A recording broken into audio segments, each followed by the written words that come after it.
सिलेक्टिव्हच केला तर अभ्यास तर आपला चांगला होईल. येते लक्षात? ठीक आहे, पुढे बघू आपण. येस, ओके, इथे लक्ष द्या. Order of demolition of building. Demolition म्हणजे नष्ट करणे, पाडणे, डिस्ट्रक्शन करणे.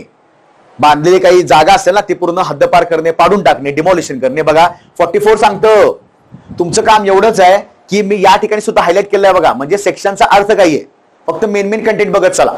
तुम्ही सुद्धा नोट्स मध्ये हे काढू शकता. जे टोटल 69 सेक्शन्स आहेत त्या संदर्भात तुम्हाला फक्त आणि फक्त 30च्या आसपास सेक्शन करायचे आहे, ज्याच्यामध्ये अधिकाऱ्याची नाव आहेत, टाइम पिरियड आहे, ऍक्टची नावं आहेत.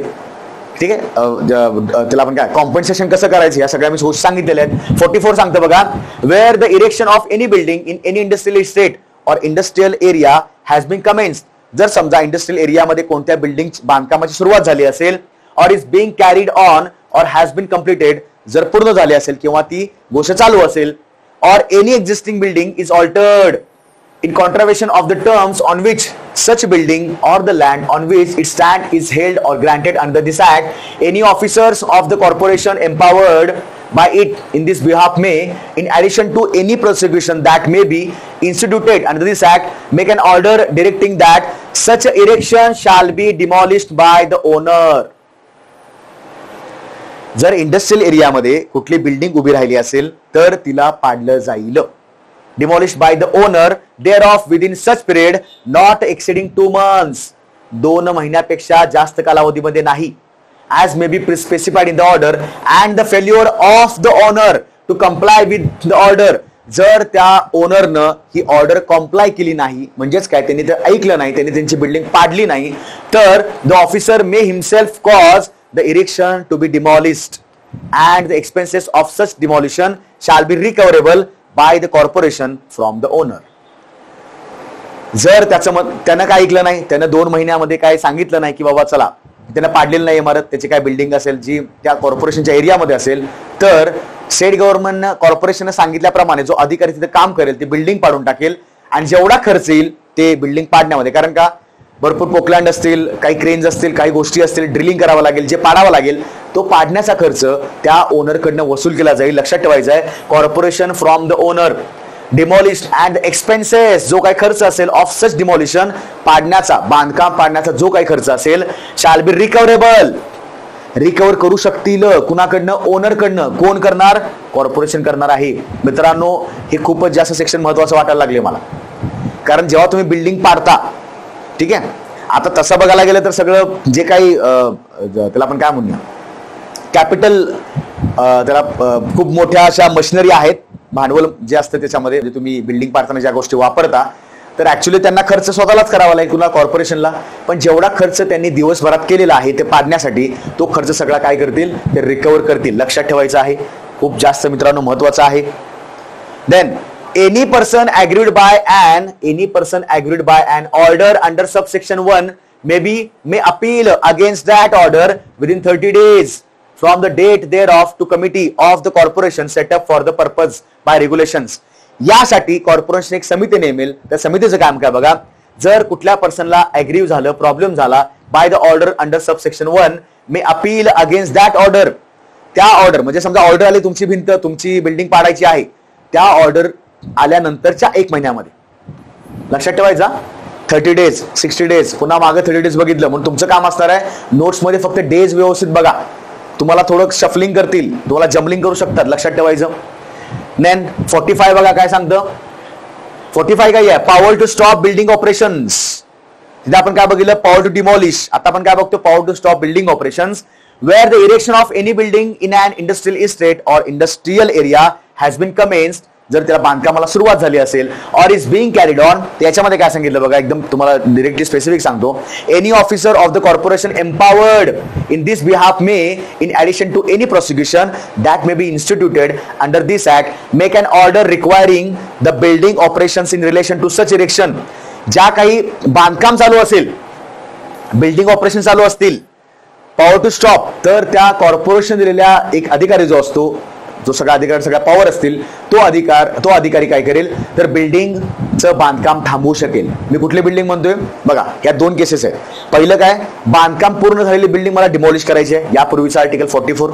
आता काय केस सांगितली, बांधकाम चालू आहे, पूर्ण नाही झालं, बांधकाम चालू आहे, तर बांधकाम चालू असताना सुद्धा तुम्ही ती बिल्डिंग पाडू शकता, ते बांधकाम स्टॉप पाडू नाही शकत, स्टॉप करू शकता आहे ना. इथं पॉवर टू स्टॉप, हे स्टॉप कोण करणार, तर कॉर्पोरेशन नेमलेला अधिकारी करेल, त्याच्याकडे सगळे सूत्र असतील, तो सगळा तिथं राईटफुल पर्सन असेल, येते लक्षात. देन पुढे बघूया आपण नेक्स्ट.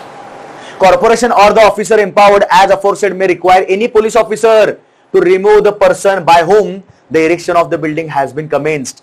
तिथं कुठल्या व्यक्तीनं, जो काय प्रोजेक्टचा जो मालक आहे, तो लँडचा जो काय मालक आहे, तो तिथं बिल्डिंग उभारायला लागलाय, तर त्याच्या विरोधात कारवाई करण्यासाठी कॉर्पोरेशनच्या ऑफिसर सोबत पोलीस ऑफिसर सुद्धा पाहिजे. रिक्वायर एनी पोलीस ऑफिसर, तिथनं ते सगळं हटवण्यासाठी, कारण तिथं पोलिसांची गरज लागेल ना, लॉ अँड ऑर्डर सिच्युएशन आली, ठीक आहे. And all his assistants and workmen from the place of the building within such time, तिथं त्या अधिकाऱ्याने दिलेल्या टाइम मध्ये त्या इरेक्शन करताना, बिल्डिंग इरेक्शन करताना कुठलेही तिथं सर्वंट्स असतील, कामगार असतील किंवा एखादा कॉन्ट्रॅक्टर असेल, सगळ्यांनी तिथनं दूर करायचे, कारण सगळं बिल्डिंग स्टॉप करायचे, सगळ्यांनी तिथनं बाहेर काढायचं आहे. Okay. After a requisition under subsection 2 has been complied with, the corporation or the officer, म्हणजे ज्याला इम्पॉर्ट केला आहे तो, empowered as aforesaid may depute by written order a police officer or an officer or employee of the corporation to watch the place in order to ensure that the erection of the building is not continued. मग पुन्हा त्या बिल्डिंगचं बांधकाम सुरू होऊ नये म्हणून एक अधिकारी नेमलेला असतो, पोलीस अधिकारी, एखादा एम्पॉवर्ड अधिकारी असतो. कारण बघा, तुम्ही तिथं सुरुवातीला काय केलं, सगळ्यांना सांगितलं का इथनं निघून जा, बिल्डिंगचं काम बांधकाम थांबलेलं आहे, सगळं सील वगैरे केलं सगळं, कारण ते सध्या न्याय प्रविष्ट असेल किंवा त्याच्यामध्ये काही कायदेशीर अधिकार असतील, कायदेशीर काही बाबी असतील. पण चुकून जर एखाद्या व्यक्तीने पुन्हा बांधकाम चालू केलं तर त्यासाठी तिथं गस्त घालण्यासाठी लक्ष देण्याचं काय असणार आहे, कॉर्पोरेशनचा अधिकारी असेल, कॉर्पोरेशन नेमलेला अधिकारी असेल, ॲज वेल ॲज असिस्टंट्स असतील किंवा पोलीस सुद्धा असतील गस्त घालण्यासाठी. लक्षात ठेवायचं, any person failing to comply with an order made under subsection 1 shall on conviction be punished with the fine which may be extended to 200 rupees for every day during which, जर ती order follow केली नाही तर त्या व्यक्तीला दिवसाला 200 रुपये fine बसणार आहे. ऑर्डर मानली नसेल तर, ऑर्डर सांगितलेले काय आहे, तुम्ही निघून जा, जर तसं कोणी असेल तर लक्षात ठेवायचं, त्या व्यक्तीला पर डे, तुम्हाला हायलाइट करायचं बघा, मी मुद्दाम हायलाइट केलेलं आहे, पर डे 200 रुपये दंड बसू शकतो. येते लक्षात. No compensation shall be claimable by any person for any damage or loss which he may sustain in consequence of any order made under this act section. या सेक्शन अंतर्गत जर ऑर्डर करताना कॉम्पेन्सेशन ज्याला मिळणार आहे त्याला काही जर तोटा झाला असेल तर गव्हर्नमेंट त्याला कॉम्पेन्सेशन देणार नाही. येते लक्षात. त्याला असं वाटते की माझा एवढा खर्च झाला, मला लॉस झाला, तर गव्हर्नमेंट त्याला खर्च देऊ शकत नाही, कारण ते इलिगल चालू आहे.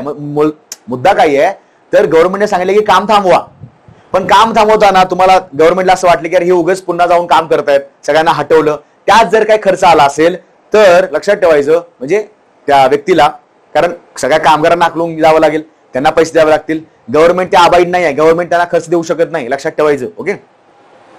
देन कॉम्पेन्सेशन मिळू शकत नाही या केसमध्ये. 46 बघा काय आहे, penalty for construction or use of land and buildings contrary to terms of holdings. इथं पेनाल्टी आहे बघा, आणि पेनाल्टी म्हटलं की सगळ्यात जास्त महत्त्वाचं सेक्शन असतो. काय सांगितलं बघा,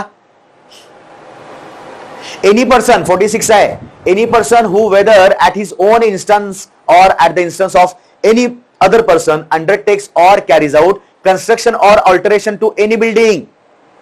जर तिथे जाऊन तो काय ढवळाढवळ करायला लागलाय, काही बांधकाम मध्ये प्लस मायनस करायला लागलाय, ऑल्टरेशन करायला लागलाय, कन्स्ट्रक्शन काही गोष्टी करत असेल in an industrial estate or industrial area contrary to the terms under which, चुकीच्या पद्धतीनं किंवा विरुद्ध पद्धतीने काही करत असेल, with hold such building or land under this act shall on conviction, जर असा व्यक्ती सापडला, संशयित व्यक्ती सापडला किंवा असा व्यक्ती सापडला, be punished with a fine which may extend to 10,000 rupees.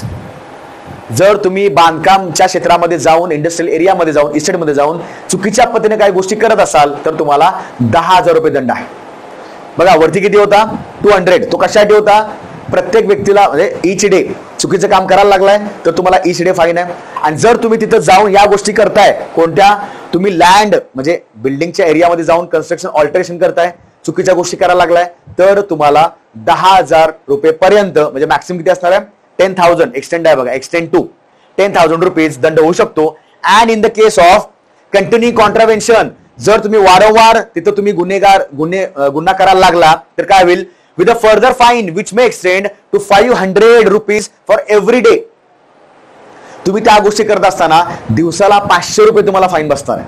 10,000च्या नंतर सांगतोय मी, एक्सटेंडेड टू 10,000 ही पहिली केसमध्ये. आणि जर तुम्ही पुन्हा कॉन्ट्राव्हेन्शन करत गेला, पुन्हा उल्लंघन करत गेला, तर पुढच्या पहिल्या दिवसापासून ते नंतर दिवसापर्यंत किती, पहिल्या दिवसापासून 500 रुपीज अ डे तुम्हाला फाईन बसणार आहे. ठीक आहे. ऑफेन्स कंटिन्यू झाला तर लक्षात ठेवायचं. प्रश्न दोन प्रकारे विचारतील. एका प्रकारे काय विचारतील की बिल्डिंगचं ऑपरेशन मध्ये कॉन्ट्राव्हेन्शन केलं असेल किंवा the alteration during the building construction झाला असेल तर त्या व्यक्तीला फाईन मॅक्सिमम किती असतो, तर 10,000. बट त्यानं कॉन्ट्राव्हेन्शन कंटिन्यू केलं, त्यानं पुन्हा उल्लंघन करत असेल तर त्या पुढचा दंड किती असणार आहे, पर डे 500 रुपये. येते लक्षात. Okay.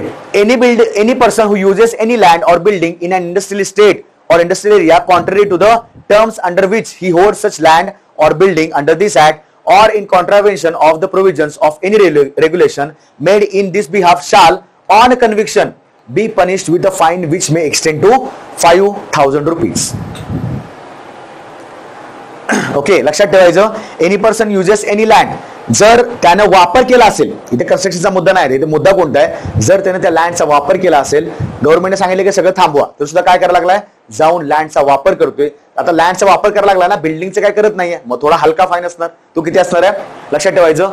Land or building in any industrial estate, industries मध्ये जर त्याने बिल्डिंगचा किंवा लँडचा वापर केला असेल, त्याला 5,000 एक्सटेंड आहे, मॅक्सिमम किती होणार आहे, 5,000 रुपये फाईन आहे. इथं बघा, इथं 10,000 आहे. का, त्यानं जर कन्स्ट्रक्शनच्या एरियामध्ये लँड किंवा बिल्डिंगचं काही चुकीच्या गोष्टी केल्या असतील, येते का लक्षात, ऑपरेशन मध्ये काही मेंटेनन्स मध्ये काही चुकीच्या गोष्टी केल्या असतील तर. ओके. दंड कुठं आहे, तुमच्या ठिकाणी तुम्हाला नोट्स मध्ये आलं पाहिजे. ओके. देन ओके, तिथे काय बघा, land affected is a street, जर जे लँड अफेक्टेड असेल, जे खराब झालं असेल, ज्या ठिकाणी प्रॉब्लेम असतील, जर ते गल्ली असेल, ब्रिज असेल, सीवर, एखादी ड्रेनेज पाईपलाईन असेल, ड्रेन असेल, टनेल, एखादा बोगदा असेल, comply mutatis mutandis with the relevant provision of the gas companies act. मला ऍक्ट थोडा असं वाटला म्हणून मी थोडा हायलाइट केलेला आहे. तुम्हाला अगेन यात काय करायची गरज नाहीये, तुम्ही सुद्धा व्यवस्थित क्लॉज बाय क्लॉज वाचा नंतर. पण मला असं वाटते सगळे क्लॉज वाचल्यानंतर काय होणार, तुम्ही कन्फ्युज व्हा. त्यापेक्षा पेनाल्टी काय आहे, ऑफिसर कोणता आहे, ड्युरेशन काय आहे, कुठं अपील करायची, हे आपण तेवढंच बघत आहोत. येते लक्षात. आता हे सगळं पाईपलाईनचं असणार आहे. देन पुढचा बघा कोणता आहे, 48 power of entry. Any officer of the state government, any member of the corporation and any person either generally or specially authorized by the corporation in this behalf. या संदर्भात जर कॉर्पोरेशननं अधिकार दिलेला कोणता व्यक्ती असेल, गव्हर्नमेंटचा कॉर्पोरेशन कोणता व्यक्ती असेल ज्याच्याकडे पॉवर आहेत, may enter into or upon any land or building with or without assistant or workman for the purpose of. गव्हर्नमेंटनं नेमलेला अधिकारी असेल किंवा कॉर्पोरेशनचा कोणताही अधिकारी असेल, तो त्या बिल्डिंगच्या एरियामध्ये, तो त्या लँडच्या एरियामध्ये कधीही काय करू शकतो, एंट्री घेऊ शकतो. कशासाठी बघा, का कशासाठी, making and any inspection, inspection करण्यासाठी, निरीक्षण करण्यासाठी, सर्वे करण्यासाठी, मेजरमेंट काही मोजमाप करण्यासाठी, व्हॅल्युएशन करण्यासाठी, or enquiry or taking levels of such land or buildings. Enquiry करण्यासाठी म्हणजे बघण्यासाठी सगळं व्यवस्थित आहे की नाही. Examining works under construction and ascertaining the course of sewers and drains. तिथं ज्या ठिकाणी वर्किंग चालू आहे, लक्षात ठेवायचं आहे, तिथं वर्किंग चालू असणार आहे. विचार करा मित्रांनो, तुमचं काम असणार आहे हे वर्किंग चालू असताना त्याला लक्ष देऊन बघावं लागेल काय काय होत आहे तिथं. Digging or boring into the subsoil, check करेल, डिगिंग करेल की खरंच काही प्लस मायनस गोष्टी आहेत की नाही, वेगळं इन्स्पेक्शन करावं लागेल ना. Setting out boundaries and intended line of work, कुठल्या ठिकाणापर्यंतच आपले हद्द आहे तिथे आपण काम करू शकतो. बाउंड्री मार्क करेल, एरिया मार्क करेल, लक्षात ठेवायचं. Marking such levels, boundaries and lines, boundaries, levels, lines करेल by placing marks and cutting trenches. काही ठिकाणी कटिंग मार्क करेल, का त्याला समजायला पाहिजे ना यापर्यंत आपली हद्द आहे, तिथे आपण फक्त बांधकाम करायचंय. याच्या लक्षात, म्हणजे कंपनीची काय हद्द वगैरे असेल. देन पुढे बघा, doing any other things necessary for the efficient administration, ज्या गोष्टी त्याला लागतील तो एक्स्ट्रा गोष्टी करू शकतो. No such entry shall be made except between the hours of sunrise. आता जेव्हा तो एंट्री करेल, कॉर्पोरेशनला अधिकारी असेल किंवा गव्हर्नमेंटचा अधिकारी असेल, त्याला विदाउट असिस्टंट तो जाऊ शकतो, वर्कमॅन जाऊ कधी जाऊ शकतो. पण बघा इथे मुद्दा काय आहे, ती एंट्री जी असेल ती एंट्री कधी नाही केली पाहिजे, except between the hours of sunrise and sunset. No such entry shall be made accept entry करायची नाही. कधी एंट्री करायची नाही? एक्सेप्ट अपवाद काय आहे तर hours of sunrise and sunset and without giving reasonable notice to the occupier. Entry करू शकत नाही. अपवाद काय आहे? त्या गोष्टीचा अपवाद आहे आवर्स ऑफ सनराइज म्हणजे काय? सूर्य उगवल्यापासून ते सूर्य मावळेपर्यंत आहे ना सनसेट. हा. And without giving reasonable notice to the occupier or if there be no occupier to the owner of the land or building. Okay, तो एंट्री करू शकत नाही. पण अपवाद काय आहे? तो या केसमध्ये सगळं करू शकतो. ठीक आहे, इथे लक्षात हा महत्वाचा आहे म्हणून मी थोडा स्टार केलेला आहे बघा, हायलाइट केलेला आहे. Sufficient opportunity shall in every instance be given to enable woman to withdraw from such land or building. जेव्हा तो एंटर होईल तेव्हा तो एंट्री केला इन्स्पेक्शनसाठी किंवा इतर कामांसाठी, तेव्हा ज्या महिला असतील त्यांना थोडं टाइम दिला जाईल, तिथं ते इव्हॅक्युएट होतील, थोडं दूर जाता येईल. ठीक आहे. Shall be every instance be given to enable woman to withdraw from such land. बिल्डिंगच्या एरियामधनं महिलांना थोडंसं दूर करता येईल. ठीक आहे. ओके, देन पुढे बघा 50A. Now we are going towards the end of the section, end of the act. 50A काय सांगतो? 50A. 50A काय बघा? Power to collector to reject application for conversion of use of land for industrial purpose in adjoining areas in certain cases. इथं कलेक्टरची पुन्हा power आली बघा. 50A महत्वाचा आहे. 44, 46, 48, 50 लक्षात ठेवायचे. If in respect of any land held for the purpose of agriculture and situated outside and industrial area. मग समजा हा इंडस्ट्रियल एरिया आहे, या इंडस्ट्रियल एरियाच्या बाहेर जर एका व्यक्तीचं ऍग्रिकल्चर लँड असेल, ते this is agriculture land. Okay, and this is हे कॉर्पोरेशनची हद्द आहे, सॉरी MRDCची हद्द आहे. या ठिकाणी समजा इंडस्ट्रियल एरिया आहे, इंडस्ट्रियल लँड आहे. येते लक्षात. आता बघा, if in respect of any land held for the purpose of agriculture and situated outside and industrial area, याच्या बाहेर सिच्युएटेड असेल तर, but within a distance of 10 kilometres, 10 किलोमीटरच्या पूर्ण या रेडियस मध्ये, म्हणजे हे पूर्ण त्याला आपण काय म्हणूया, नॉट रेडियस, 10 किलोमीटरच्या पूर्ण एरियामध्ये, हा तुमचा 10 किलोमीटरचा एरिया असेल, म्हणजे थोडं सर्कम्फरन्स 10 किलोमीटर पाहिजे या एरियापासून, या हद्दीपासून. ठीक आहे. ऑन ऑल साइड्स बघा, म्हणून मी काय काढलं, on all sides from the outer boundary, from the outer boundary, he outer boundary हद्द कंपाऊंड असेल of the industrial area, any person applies for the permission of the collector under the Maharashtra Land Revenue Code. पुन्हा आला बघा, लक्षात ठेवायचं, MLRC code 1966 for the conversion of its use of for the non-agriculture purpose of setting up an industrial undertaking thereon other than a small scale industry. म्हणजे विचार करा, थोडं section तुम्हाला समजून सांगतो. इथे एक व्यक्ती आहे, ऍग्रिकल्चर लँड आहे, आणि इथे इंडस्ट्रियल लँड आहे, म्हणजे इंडस्ट्रियल एरिया आहे. याच्या 10 किलोमीटरच्या एरियामध्ये समजा याचं ऍग्रिकल्चर आहे ना, उद्या यानं कलेक्टरला अप्लाय केलं की इथे काय करा, नॉन ऍग्रिकल्चर लँड करा. ठीक आहे. आपण NA माहिती आहे ना, NA प्लॉटिंग असतं बघा. आता हे ऍग्रिकल्चर लँड आहे, तर या व्यक्तीला असं वाटलं की आता मला तिथे शेती करायची आहे, मला काय करायचं आहे, एक लहान माझा उद्योग करायचा आहे, पण except other than small scale industries. त्याला वाटलं की मला एक मोठा उद्योग टाकायचा आहे, म्हणजे हे समजा मोठं लँड आहे असं, त्याला वाटलं मला इथे मोठं कंपनी टाकायची, तर कलेक्टरचा आदेश बघा, कलेक्टरचं काय सांगितलं त्यानं, तो मोठा उद्योग त्याला टाकायचा वाटतोय पण स्मॉल स्केल तो टाकू शकतो बघा. Other than small scale industries and the corporation submits its objection in writing to the collector. जर कॉर्पोरेशननं कलेक्टरला सांगितलं की काय, की बाबा आमच्या 10 किलोमीटरच्या हद्दीमध्ये काय व्हायला लागले, या व्यक्तीने काय केलेलं आहे, तर तुम्हाला अर्ज करेल ऍग्रिकल्चरचं NA करायला, म्हणजे त्याची इंडस्ट्री त्याला स्थापन करायची आहे. ओके, त्याने रायटिंग दिलं असेल कलेक्टरला, to such permission being granted the collector shall hold such inquiry.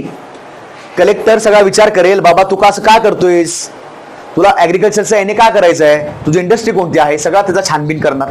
ठीक आहे. हे बघा, याचं कारण काय आहे, ऍज इट डीम्स फिट, त्याला वाटेल तसं. Okay, if alter holding such inquiry, sorry, after holding such inquiry the collector is satisfied that setting up of such industrial undertaking, म्हणजे जर हे बरोबर त्याला असं वाटलं, on that land is likely to hamper orderly development of the industrial area. जर ह्या गोष्टी स्थापन केल्यामुळं किंवा ऍग्रिकल्चरला NA केल्यामुळं किंवा त्यानं जर इंडस्ट्री उभा केलीमुळं, यामुळं काय होणार आहे, इंडस्ट्रियल एरियाचा जो काही डेव्हलपमेंट आहे तो हॅम्पर होईल. बघा मला सांगा, इथे इंडस्ट्रियल एरियामध्ये सगळे इथं नागरिक म्हणजे काम करतात, वर्कमन आहेत, सर्वंट्स आहेत, एम्प्लॉई आहेत, मोठ्या कंपनी आहेत. मला सांगा, जर साईडलाच इथं मोठी कंपनी सुरुवात झाली जी एका व्यक्तीची आहे, तर काय होणार, इथला ग्रोथ हॅम्पर होऊन जाईल की नाही. कदाचित इकडं थोडंसं हे जाऊ शकतं, काही कंपन्या इकडे सुद्धा बाहेर पडू शकतात, कंपनी सोबत करार करू शकतात. इथे लक्षात, मग ते लक्षात ठेवायचं. Okay, It shall be lawful for the collector, notwithstanding anything contained in this said code or any other law. Okay, any other law. त्याच्यानंतर आपण बघू. For the time being in force to reject the application for conversion. बघा, for conversion of use of the land for the non-agriculture purpose aforesaid. Okay, लक्षात ठेवायचं, कोणत्याही व्यक्तीने जर अर्ज केला असेल की सर माझं ऍग्रिकल्चरचं नॉन ऍग्रिकल्चर करा, ठीक आहे, पण त्याने जर मोठी इंडस्ट्री स्थापण्याचा प्रयत्न केला तर कॉर्पोरेशन नोटीस पाठवणार कलेक्टरला की कलेक्टर साहेब तुम्ही काम करा, इथं असा असा व्यक्ती आहे जो 10 किलोमीटरच्या आमच्या एरियामध्ये त्याला इंडस्ट्री टाकायची आहे, जाऊन चेक करा. कलेक्टर त्याला नोटीस पाठवेल, जाऊन चेक करणार, इन्स्पेक्शन करणार त्याच्या अधिकाऱ्यांमार्फत. जर त्याला वाटलं की इतकी मोठी इंडस्ट्री स्थापन व्हायला लागलेली आहे ज्याच्यामुळं MIDC मधला जो ज्या कंपन्या किंवा तिथला जो एरिया आहे तिथे हॅम्पर होऊ शकतं, प्रॉब्लेम होऊ शकतो, तर कलेक्टर त्या व्यक्तीला सांगणार की तुझं आम्ही लँड कन्वर्ट करू शकत नाही, म्हणजेच ऍग्रिकल्चरचं नॉन ऍग्रिकल्चर करू शकत नाही. येते लक्षात. Explanation. For the purpose of this section a small scale industry means an industry which has a capital investment in plant and machinery of not more than rupees 10 lakh. तो लहान लघु उद्योग स्थापन करू शकतो. लघु उद्योग म्हणजेच किती? 10 लाखापेक्षा जास्त नसेल. Not more than 10 lakh. काय त्याची इन्व्हेस्टमेंट, त्याचं कॅपिटल प्लांट आणि मशिनरी मध्ये 10 लाखाच्या वरती नसेल तर त्याला कलेक्टर सांगणार की काय, चला तुझं ऍग्रिकल्चर आम्ही एने करतो, तुझी इंडस्ट्री स्थापन कर. कोणती इंडस्ट्री? स्मॉल स्केल इंडस्ट्रीला अलाउड आहे, पण मीडियम आणि लार्ज स्केलला नाही. 10 लाखाच्या वरती जर ते प्लांट असेल तर कलेक्टर त्याला मंजुरी देणार नाही कन्वर्ट करायला लँड. लक्षात ठेवायचं. इथं तुम्हाला मी व्यवस्थित सांगितलेलं आहे बघा, चित्र दाखवून अंडरस्टँड करा व्यवस्थित. ओके, चलो नेक्स्ट.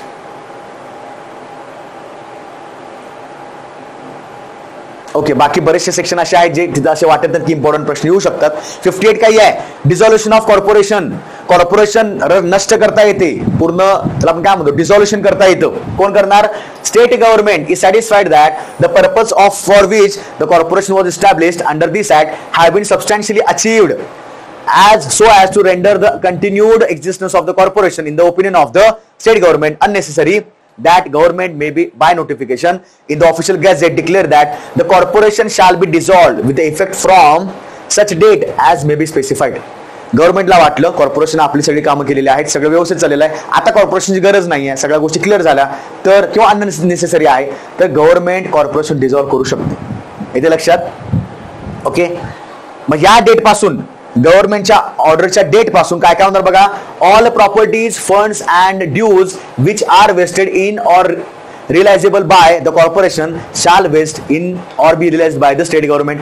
जे कॉर्पोरेशन देणे लागत होते, कॉर्पोरेशनच्या ज्या प्रॉपर्टीज होत्या, फंड्स जे होते ते सगळे आता स्टेट गव्हर्नमेंटकडे येणार, कारण का कॉर्पोरेशन डिझॉल्व्ह झालेली आहे. All liabilities which are enforceable against the corporation shall be enforceable against the state government. ज्या काही मालमत्ता होत्या ज्या कॉर्पोरेशनच्या अंडर होत्या सगळ्या कोणाच्या अंडर येणार? आता स्टेट गव्हर्नमेंटच्या अंडर येणार. येते लक्षात. प्रॉसिक्युशन पण आहे बघा, पण ते इतकं काय महत्वाचं वाटलं नाही. ओके, 61 आहे offences by companies. Whenever 61 whenever an offence under this act has been committed by company or every person, कंपनीकडनं किंवा एखाद्या व्यक्तीकडनं एव्हरी पर्सन कडनं झाला असेल, who at that time the offense was committed was in charge of or was responsible to the company. कंपनीचं काम असताना ज्याच्याकडे चार्ज दिला असेल, जर त्याने एखादा गुन्हा केला असेल तर लक्ष द्यायचं, for the conduct of the business of the company as well as the company shall be deemed to be guilty of the offence. त्याच्यावर खटला होऊ शकतो, तो तिथे गुन्हेगारी म्हणून त्याला हे करू जाऊ शकतं. Shall be liable to be proceeded against and punish accordingly. त्याच्यावर खटला दाखल होणार, त्याच्यावर न्यायालयीन प्रक्रिया दाखल होईल आणि त्याला काय म्हणू फाईन किंवा त्याला शिक्षा दिली जाईल. लक्षात ठेवायचं. ओके, बघा त्याचे लक्ष द्या सगळ्यांनी, ते महत्वाचं वाटला मला. म्हणजे कंपनीमध्ये जे जे अधिकारी असतात तिथे तर सगळे गिल्टी असतील. म्हणजे जर कंपनीकडनं काय चूक झाली असेल, पण ती चूक होताना त्यावेळी डिरेक्टर कोण होता, कुठलाही व्यक्ती असेल तर कोण कोण आहेत बघा इथं. जर त्यांनी काय दुर्लक्ष केलं असेल तर कोण कोण आहेत ते?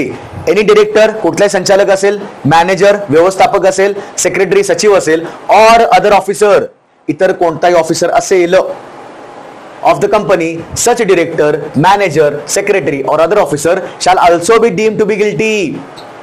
आणि त्यांना त्यानुसार पनिशमेंट होणार. लक्षात ठेवायचं. ओके, 62 काय? 62 penalty for obstruction. Any person who obstructs the entry of the person authorised under section 48 जर 48 मध्ये आपण बघितलं, कुठलाही अधिकारी कॉर्पोरेशन नेमलेला अधिकारी असेल तो तिथे एंट्री घेऊ शकतो. जर त्या व्यक्तीला एंट्री दिली नाही, त्याला थांबवलं, त्याला एंट्री आतमध्ये येऊ दिलं नाही, तर बघा त्याच्यावर काय पेनल्टी आहे. एनी पर्सन हू ऑब्स्ट्रक्ट्स, थांबवणे, the entry of person authorise under section 48 मध्ये आपण जे बघितलं, to enter into or upon any land or building or molest such person after such entry. जर एंट्री झाल्यावर त्याला काही टॉर्चर केलं, त्या अधिकाऱ्याला काही मारलं, काही ओरडलं, टॉर्चर केलं, मॉलेस्टेशन केलं, ठीक आहे, धक्काबुक्की केली वगैरे, सगळं त्याच्यामध्ये येणार. ऑन कन्व्हिक्शन, जर तसा व्यक्ती सापडला, ठीक आहे, be punished with imprisonment for a term which may extend to 6 months, त्याला 6 महिने जेल होऊ शकते. म्हणजे आतमध्ये समजा तुम्ही इलिगल करायला लागलाय, बिल्डिंग ऑल्टरेशन करायला लागलाय, बिल्डिंगचं ऑपरेशन चुकीचे करायला लागलाय, आणि जर एखादा अधिकारी आतमध्ये आला चेक करायला, सगळं इन्स्पेक्शन करायला, 48 मध्ये आपण जे बघितलं ते, जर तो अधिकारी आतमध्ये आला, तुम्ही त्याला सांगायला लागला नाही तुम्ही आतमध्ये यायचं नाही, तुम्ही बाहेर चला, आम्ही कायम काय करतो, तुम्हाला बघायची परमिशन कुठली आहे, त्याला मारलं, धक्काबुक्की केली, तर मला, कारण मी तिथे त्याला मोलेस्ट करायला लागलोय, तर मला या सेक्शन अंतर्गत 6 महिन्याची जेल होऊ शकते. बिकॉज तुम्ही गव्हर्नमेंट ड्युटीमध्ये अडथळा आणायला लागलेला आहात, लक्षात ठेवायचं. Or with the fine which may be extend to 1000 rupees, म्हणजेच काय, दोन्हीपैकी एक किंवा दोन्हीही 6 महिन्याची जेल, इथे बघा बोथ, प्लस 1000 फाईन. डिपेंड करते की जजचं काय प्रोसिडिंग आहे. एक तर 6 महिने जेल होऊ शकते किंवा 1000 तुम्हाला दंड भरायचा आहे, किंवा दोन्ही सुद्धा होऊ शकतात. येते लक्षात. ओके, 63 बघा, पॉवर टू मेक रूल्स. आता हे सगळ्यात सोपं आहे. मग रूल मला सांगा, रूल्स कोण करणार आहे. Rules are only done by state government. Corporation कुणाची आहे, गव्हर्नमेंटची आहे. ऍक्ट कोणी पास केला, MIDC ऍक्ट कोणी पास केला, स्टेट गव्हर्नमेंट केला. याचा अर्थ काय, होल अँड सोल कंट्रोल कोणाचा असणार आहे, स्टेट गव्हर्नमेंटचा असणार आहे. मला लक्षात ठेवायचं. 63 काय आहे, state government after consultation with the corporation सगळ्या गोष्टी करणार ऑफिशियल गॅझेट मध्ये. देन पुढे बघा, appointed and service and the scale of pay of the chief office executive officer, या सगळ्यांचं बघा. Sums of money to be kept by the corporation in current and deferred accounts, म्हणजेच काय, ज्यांना ज्यांना पगार द्यायचा आहे त्या सगळ्यांचा पैसा त्या फंड मध्ये असेल. कोण कोण आपण बघितलं, CEO बघितला, डेप्युटी CEO बघितला, आणि चीफ अकाउंट्स ऑफिसर बघितलेला आहे, त्या सगळ्यांचा असेल. ओके, अॅन्युअल फायनान्शियल स्टेटमेंट सुद्धा गव्हर्नमेंटला द्यायचं आहे त्यांना. देन कलेक्टरचं डिस्पोज करणं, सेक्शन 42 मध्ये delegation of powers of state government. 55 मध्ये काय बघितलं, the details of to be given the annual report. Again fees which may be charged by the corporation, fees कोणत्या, service charge, service surplus charge लक्षात ठेवायचा. Okay, 64 power to make regulation. Again कोण करणार, state government आहे बघा. State government, corporation करणार पण state गव्हर्नमेंटची permission घेऊन. शेवटी कुठलाही कायदा असेल ना तर तो नुसता हाच असतो की power to make rules, power of regulations, abiding by rules, लक्षात ठेवायचं. Okay, then 65 protection of action taken in good faith. Good faith, जर या गोष्टी करत असताना कॉर्पोरेशनला असं वाटलं की बाबा यानं मला चांगलं सहकार्य केलेलं आहे, त्याची चांगली हेल्प झालेली आहे, तर त्याला कोणत्याही खटल्यामध्ये अडकवायचं नाही. गुड फेथ, समजा मी कॉर्पोरेशनला मदत करायला लागलोय चांगल्या गोष्टी करण्यासाठी, पण माझ्यावरच कोणी आरोप केला, माझ्यावरच कोणी जर हल्ला केला, मीच त्याच्यामध्ये सापडलो, तर गुड फेथच्या अंतर्गत, चांगल्या त्याला आपण काय म्हणतो, डिग्निटीच्या अंतर्गत कॉर्पोरेशन माझ्यावर कोणताही खटला दाखल करणार नाही. सिंपल आहे बघा. नो सूट, कोणताही खटला वगैरे, प्रॉसिक्युशन और अदर लीगल प्रोसिडिंग, कायदेशीर कारवाई, shall lie against any person for anything which is good faith done or intended. चांगल्या माणुसकीच्या काही गोष्टीमुळे केलं असेल तर माझ्यावर कोणताही खटला, न्यायालयीन प्रक्रिया होणार नाही. Members, officers and staff of corporation to be public servants. जे जे अधिकारी MIDC अंतर्गत, कायद्यांतर्गत काम करतात, कॉर्पोरेशन एरियामध्ये काम करतात, ते सगळे ऑफिसर हे गव्हर्नमेंट सर्वंट असतील. कोणता आर्टिकल आहे, 66 सेक्शन आहे, लक्षात ठेवायचं. पण याच्यामध्ये अजून आहे बघा, ऑलरेडी एक IPC मध्ये पण सांगितलेलं आहे. सेक्शन 21 नुसार IPC मध्ये सेक्शन 21 सांगतो पब्लिक सर्वंटची व्याख्या. सार्वजनिक अधिकारी कोण पाहिजे, सरकारी अधिकारी कोण पाहिजे, हे कुणी सांगितलेलं आहे, 21 कलम 21. कुठला कलम, IPC इंडियन पिनल कोड अंतर्गत जे सेक्शन 21 आहे त्याच्यामध्ये पब्लिक सर्वंटचे जे मिनिंग आहे तेच मिनिंग इथे लागू होणार आहे. म्हणजे बघा, MIDC मधला section 66 is equal to section 21 of IPC.